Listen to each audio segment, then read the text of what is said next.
Emilia, Childhood in Shadows. Welcome back to 340, the podcast where we explore intimacy, vulnerability, and the quiet revolutions that happen between two people who dare to stay. Today, we will hear the first part of Emilia's story, and we will have more Shavit joining in giving her perspective on Emilia's journey. This is a journey through childhood, a world where love and chaos lived side by side, where absence was louder than presence, and where survival became second nature. The first part is her childhood in the shadows of adult choices. The second part is the mother and father between closeness and betrayal. And the third part, the first relationships, desire, fear, and destructive love.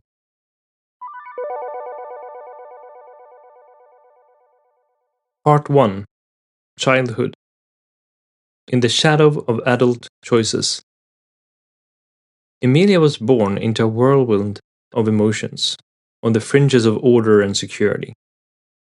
Katrineholm became her first world, a small Swedish town where the most dramatic events often took place behind closed doors, in homes where love was mixed with escape. Her mother was only 17 when she became pregnant, a child herself carrying a child, while her relationship with Emilia's father was already falling apart. Her father was 5 years older, a Swedish born but of Serbian origin.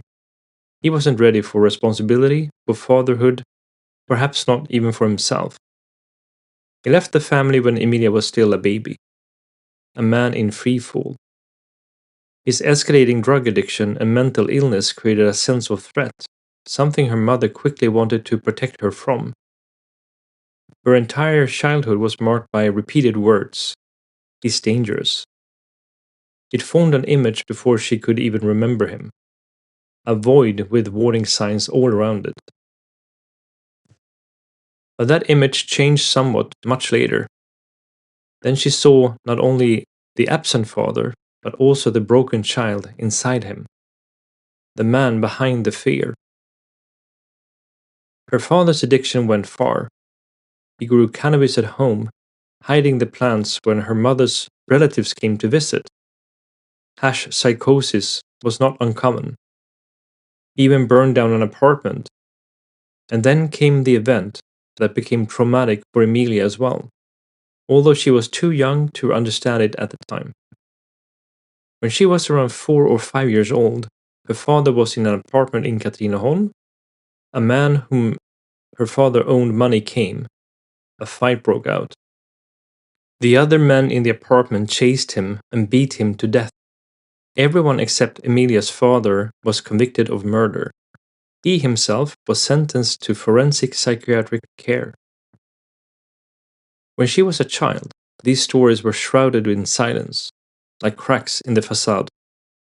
It was only much later that they will fall into place. Her paternal grandmother lived in Serbia but had a strong connection to him. Once, when her father and grandmother was talking in the bathroom, Emilia's mother asked who they were talking about. The answer, the white man in the suit.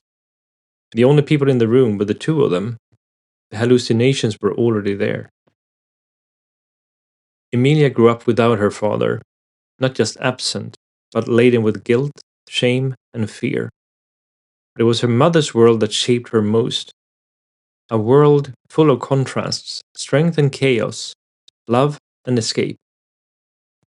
Her mother was a survivor, but also a seeker. There was a sense of struggle in her life. A young woman fighting her way through life with her daughter by her side. Men passed through the home like seasons. They came, stayed, disappeared. Emilia got used to the men's scents, their voices, their fleeting smiles, and their absence. Emilia often accompanied her mother to parties. The adult world was not a closed room. It was something she became a part of at an early age. She interacted with strangers, learned to read moods, to adapt. The little girl became alert. She knew when laughter was happy and when it was hiding something. When Emilia was around 4 or 5, her mother met a man who for the first time felt like a father figure. Johnny. He came from Eskilstuna and stayed there for several years. With him came something resembling stability. Emilia loved him, and as a child she dreamed of marrying him one day, but it never happened. The relationship ended suddenly, without any explanation to Emilia. Her mother was having an affair with Johnny's colleague Janne. There was a fight, and Johnny packed his things and left. The mother never talked about it. It was as if he had been erased. Years later, as an adult, Emilia got in touch with Johnny. She traveled to Eskilstuna to meet him. He told her about her father, about the leave from the mental hospital, about how he once met Emilia under supervision. He spoke tenderly, but also with a kind of unresolved desire. When Emilia was about to take the train back to Stockholm, he kissed her on the mouth. It confused her. It felt healing and inappropriate at the same time. It was as if her childhood was merging with the adult world in a way that was not her choice. Emilia grew up in a home where security was fleeting. She quickly learned to read other people's needs, to be good, to adapt, to exist. But she also learned that she couldn't trust anyone to stay. That stuck with her. It created a pattern she would later repeat in relationship after relationship. Men who came, men who betrayed her, men who wanted her, but didn't keep her. Part 2. Mother and Father, Between Closeness and Betrayal. As Emilia approached 30, something broke inside her, a crack she had been carrying for a long time, but which was only now fully exposed.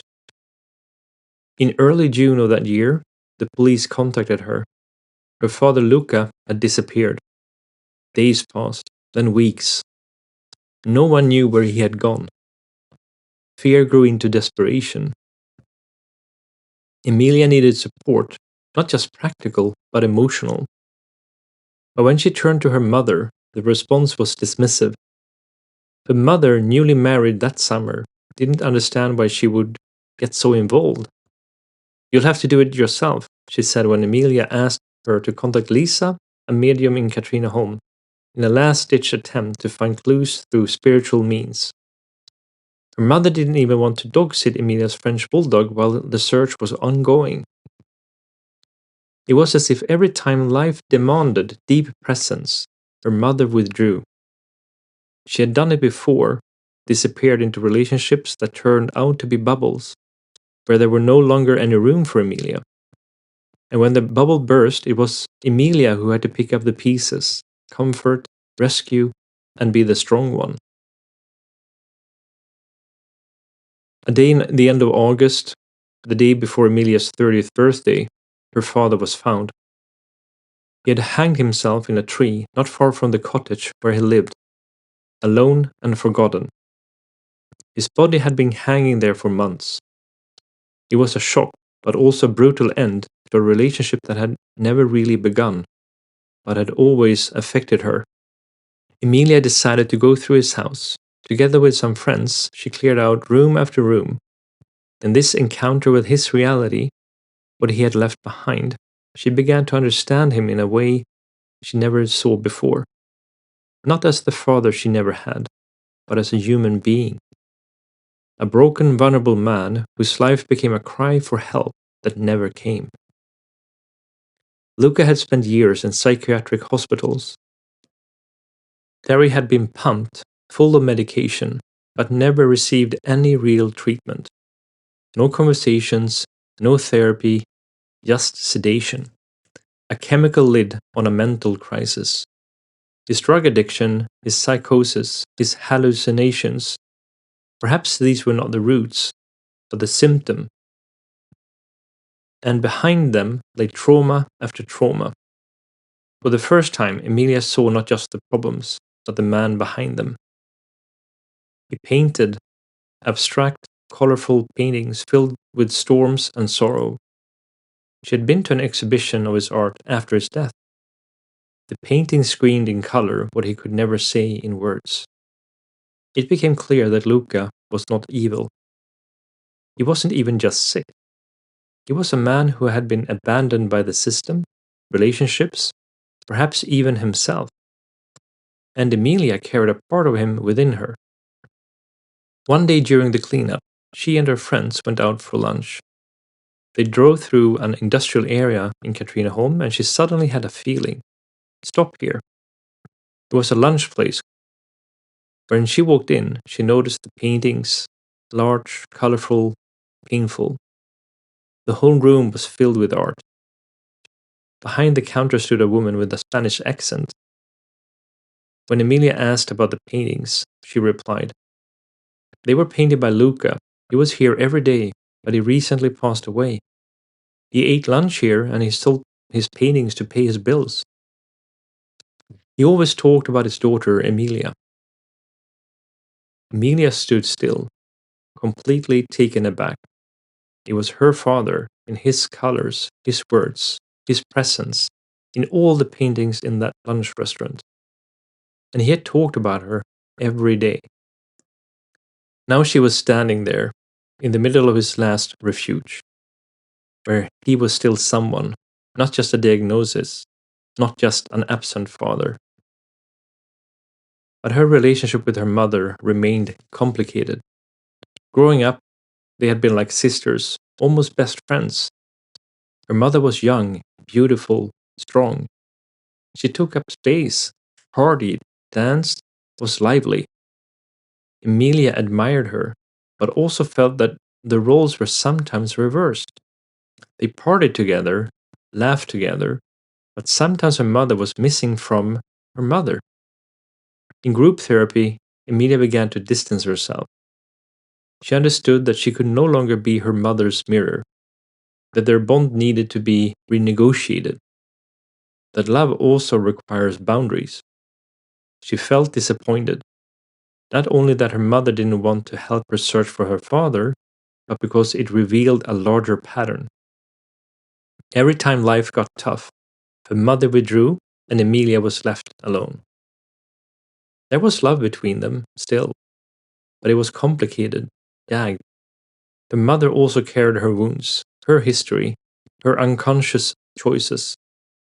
But it became clear to Emilia that in order to heal, she needed to let go, not of the love, but of her loyalty to the old dynamic.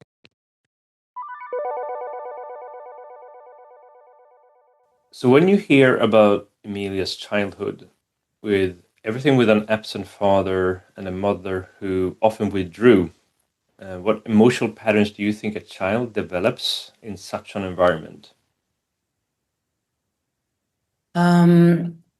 So I want to give a little bit of preparation to this answer so it will be understood for everyone who is listening.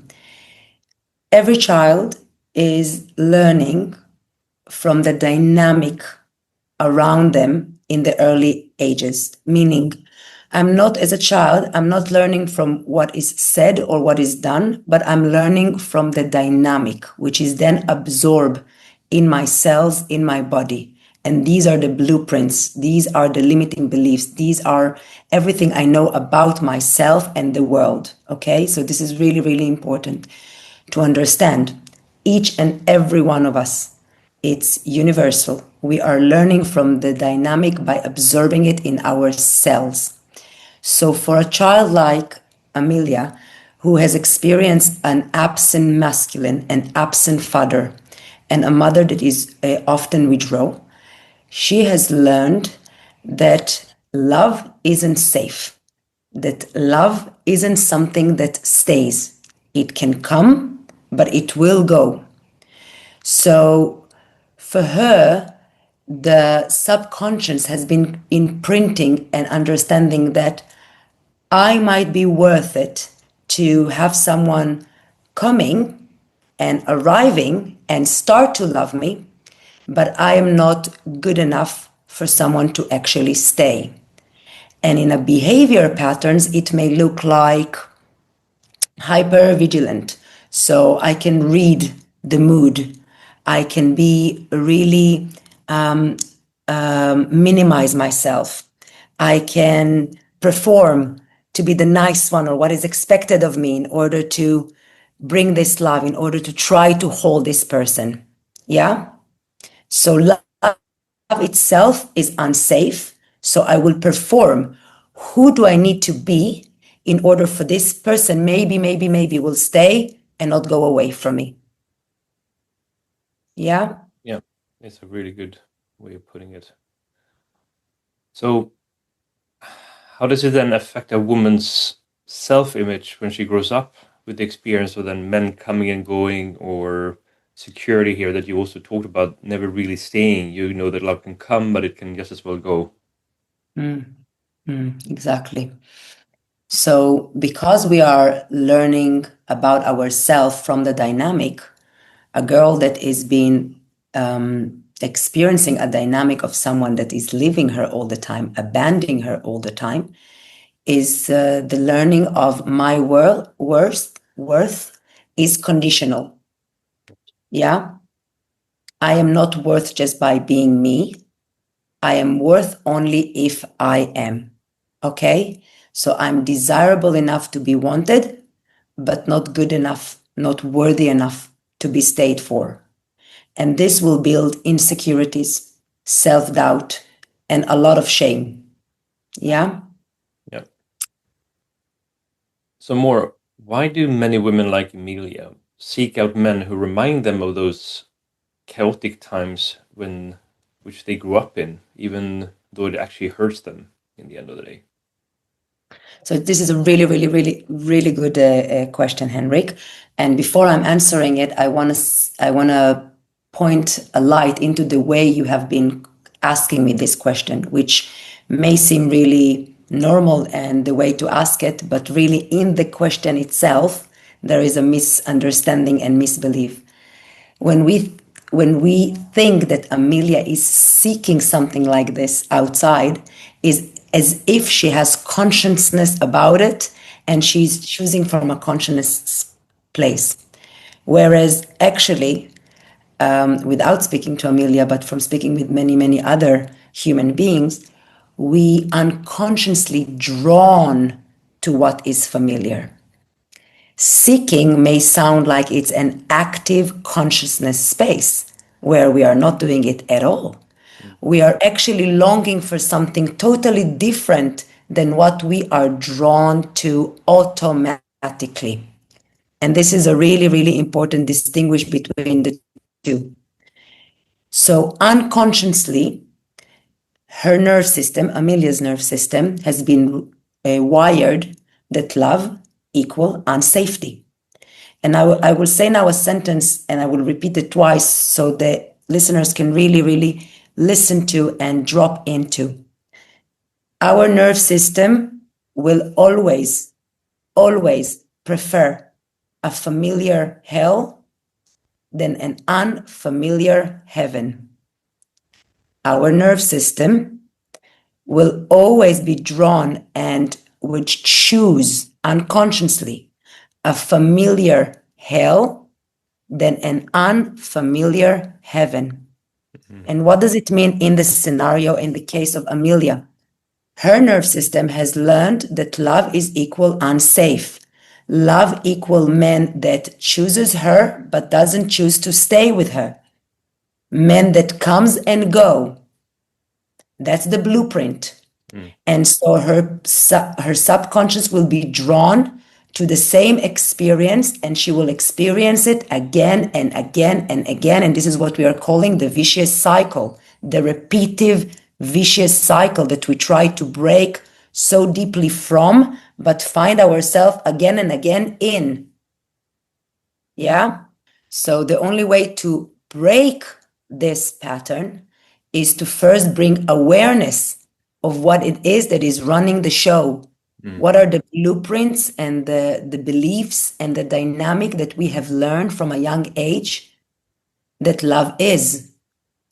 And from bringing awareness, then we can start bringing healing the parts in us that is requesting to be healed in order for us to rewire those blueprints and create new blueprints that love is safe, that I am safe, that I am worthy of love, that I am worthy to be chosen and to be stayed for.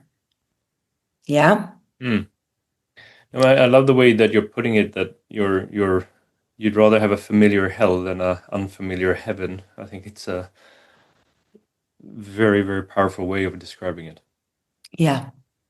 Yeah. So, and I want for like really to invite everyone who is listening, if you find yourself in between these worlds, if you have found yourself repeating a pattern or bringing yourself over and over and over again into a chaotic environment, even violent or really unsafe, I want you to know that you are not the wrong. You're not broken. You're not doing anything wrong, but you can change it by seeking help, by starting to rewire your nerve system into safety.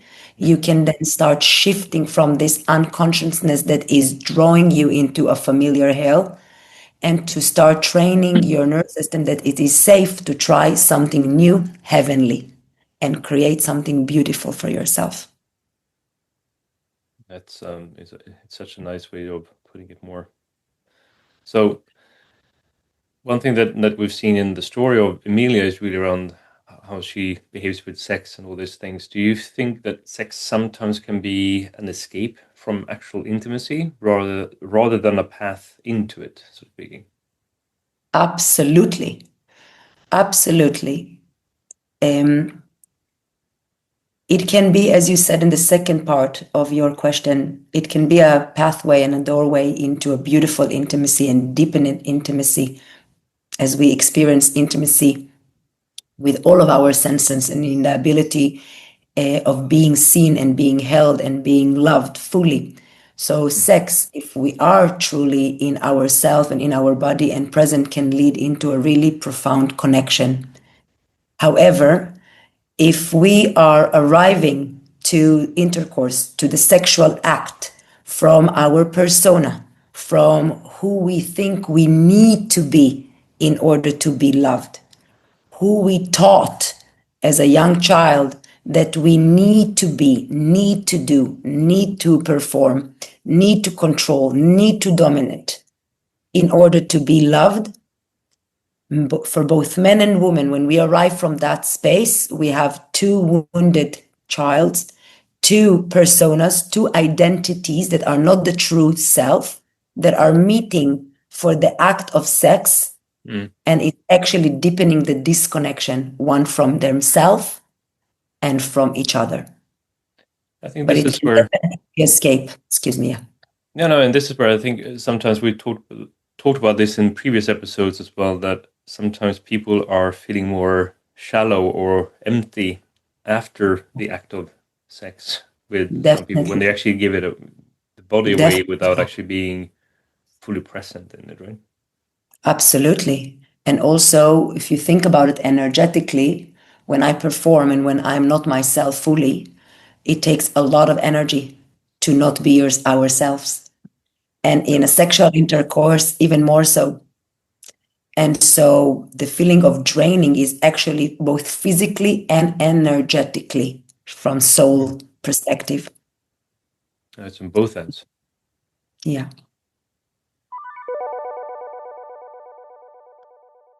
Part 3: The first relationships, desire, fear, and destructive love. Emilia was 15 when she called someone her boyfriend for the first time. His name was Andy. He was 20, an adult man in her young eyes. They met at a party. He was confident, older, dangerous. She was a girl who wanted to be chosen, to be seen. When he sent her a text message while she was sitting in a movie theater, her whole body bubbled with anticipation. He wants me. It happened fast. Suddenly she was at his place almost all the time, wrapped up in something that at first felt like passion, but quickly turned out to be something else. Andy had a darkness inside him, an alcohol addiction that turned his eyes into black holes. When he drank, he became a different person, unpredictable, unpleasant. Then came the amphetamines and the violence. One night after a party, Emilia locked herself in the bathroom. Andy banged on the door, screaming, standing there with a knife in his hand, stabbing it into the door over and over again. On another occasion, he threw a whole cabinet at her when she tried to escape from the apartment. Once outside a pizzeria, after they had broken up, he called her a whore in front of her friends and started fighting with her friends. Her childhood friend Matt tried to protect her and ended up in a fight with Andy. But in a few weeks, Emilia was back with him. The relationship lasted 2, maybe 3 years. She doesn't even remember the sex, as if her body and mind had shut down. There was no presence. Andy wasn't there, not emotionally. He owned her, controlled her, drained her. But she didn't know any different. She called it love because she had nothing else to compare it to. After Andy, she met Asmir. He was 5 years older, just like Andy, but had a completely different aura. Stable, handsome, a man she looked up to who belonged to another world. He was Bosnian, a firefighter, a soccer player, and worked in social services. He felt good, safe, and yet unattainable. She saw him as a god. But he carried his own wounds, deep, unhealed trauma from the war in Bosnia. Perhaps they were doomed from the start to never blossom. She was half Serbian, he was Bosnian. Two identities that just a few years earlier had stood on opposite sides of a bloody war. A match made in hell, as she would later describe it. Their relationship was intense, but never really defined. More like friends with benefits, with brief episodes of trying to be something more.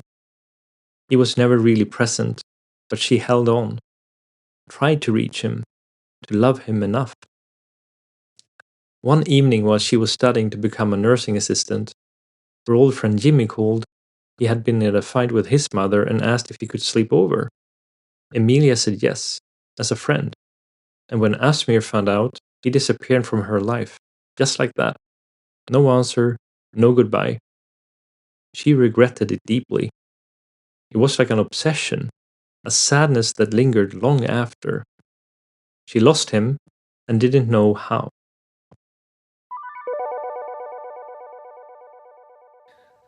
Through the story of Emilia, we hear a lot about shame and the way it's surrounding the body, and for her to being too much or not being enough. And you and I, we spoke about this in a previous episode Yeah. around fear of relationships. But how common do you think this is, and what does it really take for a woman to truly own her body? Beautiful, beautiful question. And even though we spoke about it, I think this topic cannot be too spoken. It can only be spoken more and more and bring more and more light and awareness around it. So, for the first part of the question of how common it is very common. Most women, consciously or unconsciously, carry body shame and, in general, shame around their voice, their sexuality, their body, their sensuality, and most women are not even created from themselves. It means that the shame came with being a woman. It's inherent. It's generational, passed on. The experience of too much and not enough is very common because as a little girl, we've been taught to not be too loud or not be too sexual or not be too raise your voice, vocal what you think, vocal your opinion from the fear of being too much. Or we have learned that we are not enough, not quiet enough, not skinny enough, not shy enough, not tender enough, not giving enough. And so the connection being made, again, the blueprint being made, is who I truly am is either too much or not enough, or both of them to a degree, depending on what quality. Yeah? It makes full sense. And when you look at the relationship between a woman and her body in that sense around shame, is that my body is first of all, not mine. It's almost like it's a friction between my body and myself, because if there are parts in my body that I should be ashamed of, I want to hide it. I want to not show it. And so what I do, I disconnect the relationship with parts of me. Mm. Yeah. And so you have asked what a woman can do in order to own their body or re-own their body. So Mm. the first thing is to recognizing their body as their own and as a whole and as a beauty and a wholeness as it is, without the need or will to change it whatsoever. Mm. And with that, we are reaching a deeper levels of self-acceptance, which we have spoke about in previous episodes. To be fully radical loving myself, I need to fully accept all the parts in me. So all the parts that I have taught that are either too much or not enough. It is my job now and my practice into bringing awareness to all these parts and to reparent myself and reestablish the connection with these parts in myself and fully accept them in me. Yeah. And And what? I How? love, Yes. sorry, I just want to say that I love to look at it as a process of really coming back home, because the body, without sounding too much spiritual or the fluff, but it is really the only temple that we have been given as human being to perform in this realm of human being. We have given this body. And so to really reclaim the ownership over it and the glory of it and the beauty of it, especially for women, Mm. it's really the key. So really to look at it as home. Yeah, that's a very good message to the listeners. And how can a woman learn to sort of distinguish between desires that nourish her and desires that drain her? It goes back to a bit more what we started talking about before, but when it comes to sex. But Yeah. So let me set up the table for this this question before we eat. Desire. Let's distinguish what desire is and what need or will is, because there are two really different things. And I think only by distinguishing we can already unpack the question, the answer here, and see it from a different lens.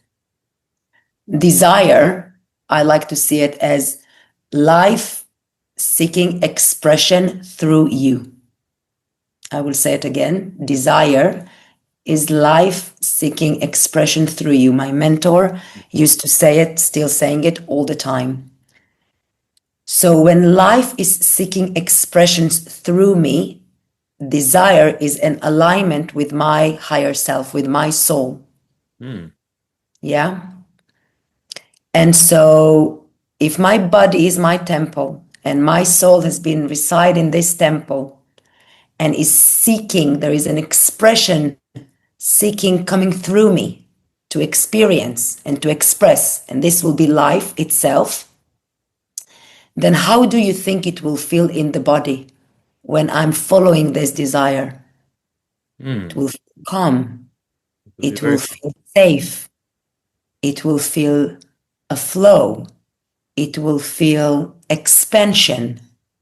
Whereas as human beings, we can have needs and we can have wills.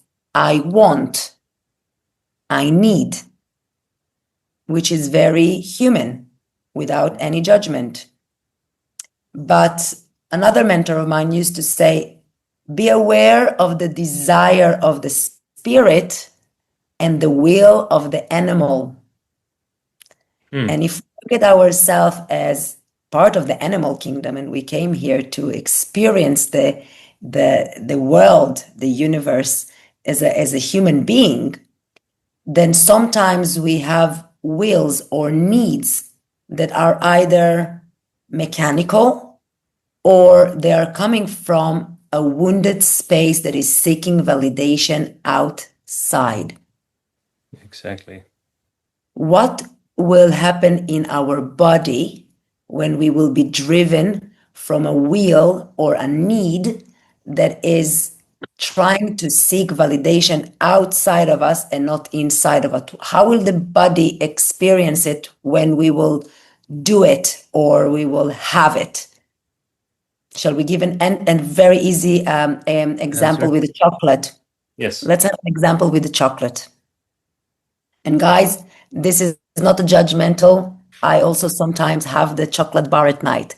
But if I look at myself, at my higher self who wants to be healthy, who wants to nourish my body with good food, with good resources, and then comes the night, and the night is creeping in, and before I go to bed, I have this voice telling me the chocolate bar, the chocolate bar, the chocolate bar. We all know this voice, right? Yep. Some of us know it more louder, some of us know it less louder. And we go and we eat the chocolate bar and we enjoy it in the moment. But when we go to bed afterwards, Mm. we have this feeling, we have this body feeling and also mind that is like, it doesn't feel well in my body. It doesn't leave me well in my body. It's actually drained my body. I actually didn't want to do that. I Mm. actually wanted to keep myself healthy and clean eating and so this is exactly the difference between the desire to be healthy, to keep my body healthy and nourished with good, and the will. Yeah, and the will And is sort of, hey, I want the I chocolate. want it and I want it now. Yeah. Yeah. And this is what my mentor said, the will of the animal. Yeah. So the difference between the desire and the will is that the desire is aligned with the soul. And so in the body always knows. The body will know, it will feel expansion, ease, flow, and comfort. Whereas in a will, it will leave the body feel contract, self-doubt, self-critique, unaligned, heavy. So it's just the opposite. Yeah. Now, we are all here to experience both. We are here to experience the polarity because through the experience of the polarities, the good and the bad, the up and the down, we can make new selection, we can make new decisions. So, everyone tonight who is listening to the wheel and going and have the chocolate bar, don't weep yourself. It's just another tuning up, it's just another accuracy for the learning and the learning curve of listening to the desire, Mm. if there's a desire to stay healthy, for an example. So yeah, so this is the difference between nourishment and draining. A true desire that is aligned with the soul will never ever leave us feeling drained. And so the feeling of draining is one of the best signals that I am unaligned, that I am out of the course of the soul. And it's an invitation to realign. It's an invitation to go back home. It's an invitation to look at it and select differently, new, other. Yeah, this is a very powerful message, more to see that as a compass if you're on Mm, course or not. absolutely. Emilia grew up with fleeting love and broken trust. The father's absence, the mother's chaos, and the betrayal of those closest to her became the foundation of her early life. We will now follow her into her teenage years, where desire, fear, and destructive love shaped her first relationships. If the first chapter was about survival in childhood, the next ones are about what happens when a wounded child steps into love for the first times. From Sweden to Italy, from stability to chaos, Emilia carried her patterns with her. But with every relationship, every country, something inside her was shifting. We will now arrive in France in the upcoming episode, where stability, spirituality, and restlessness all collide.